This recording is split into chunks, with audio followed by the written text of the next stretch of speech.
নমস্কার বন্ধুরা, আজকাল নতুন রেসিপি হলো মাছ নিয়ে নিচ্ছি। এবার দিয়ে দেবো, জল চাপিয়ে দিয়েছি, সিদ্ধ করতে দিয়ে দেবো, তারপরে রান্নাটা দেখাবো। সিদ্ধ হয়ে যাবে যে বন্ধুরা, মাছটা সিদ্ধ হয়ে গেছে, এবার নামিয়ে নেব।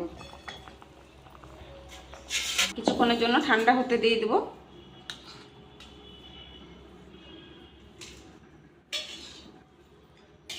কিছুক্ষণ মাছটা সেদ্ধ হয়ে গেছে, এবার মাছের কাঁটাটা ছাড়িয়ে নিয়েছি। দিয়ে দেবো কর্নফ্লাওয়ার 2 চামচ,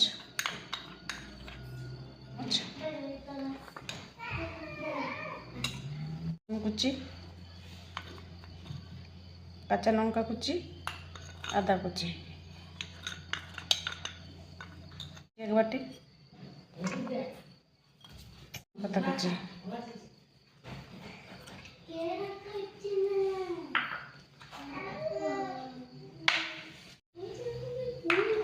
খুব ভালোভাবে মাখিয়ে নেব। প্রায় গরম হয়ে গেছে, বা তেল দিয়ে দেবো।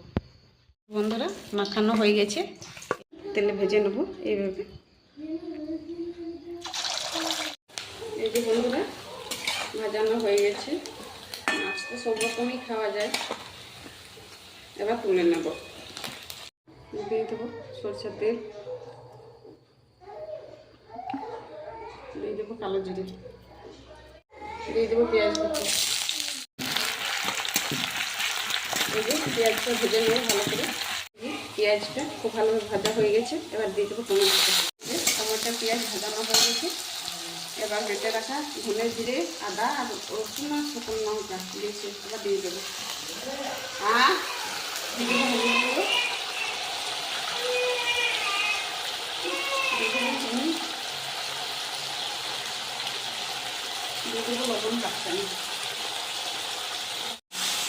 তেল ছাড়া হতে সেরকম ভেজে নেবো। কালা লঙ্কা দেবো না।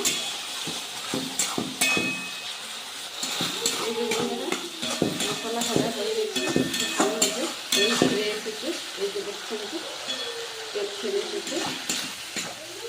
এবার দিয়ে দেবো জল।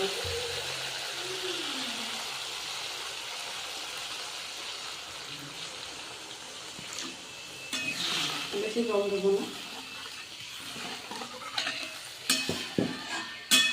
বেশি ঝোল করবো না, গায়ে লাগাই করবো।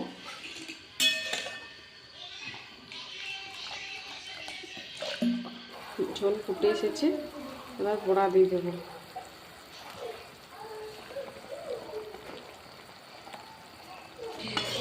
এই যে বন্ধুরা, হয়ে গেছে, এবার নামিয়ে নিয়ে নেবো। ধনিয়া পাতা কুচিয়ে দেবো।